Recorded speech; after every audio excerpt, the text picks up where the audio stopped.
We filed a lawsuit in April against the city of Wichita, along with Kansas Appleseed and some pro bono partners from a law firm in Kansas City, Shakardi and Bacon. And the lawsuit alleges that the Wichita Police Department operates an unconstitutional gang database or gang list. And it's unconstitutional for a variety of reasons. It doesn't provide adequate notice to people that they put on the list. There's no opportunity for people to get off the list once they're placed on it.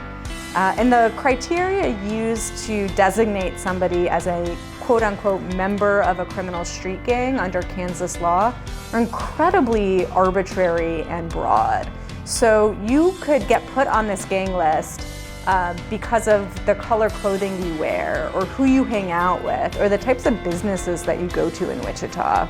And once you're put on this list, you're subject to some pretty intense scrutiny from Wichita Police Department officers. They essentially start surveilling your entire life.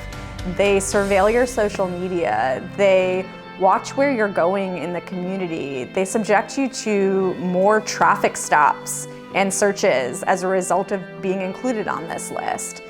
So it really is this very deep invasion into people's everyday lives in a way that puts them in the crosshairs of WPD and subjects them to some pretty abusive policing practices.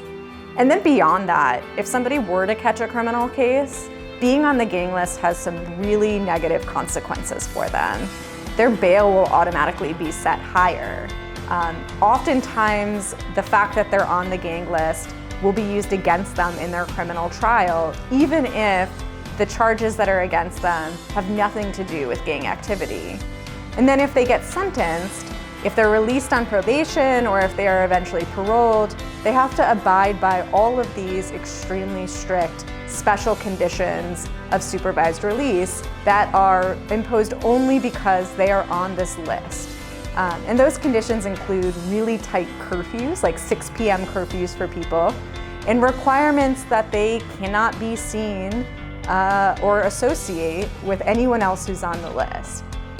When you think about that, that's a huge problem because no one knows who's on the list. You have no way of knowing you're on the list unless you get picked up by WPD and are told that you're on the list. So trying to conform your conduct in a way that would keep you out of trouble, that would prevent you from violating one of these conditions of probation or parole, it's impossible. People can't do it.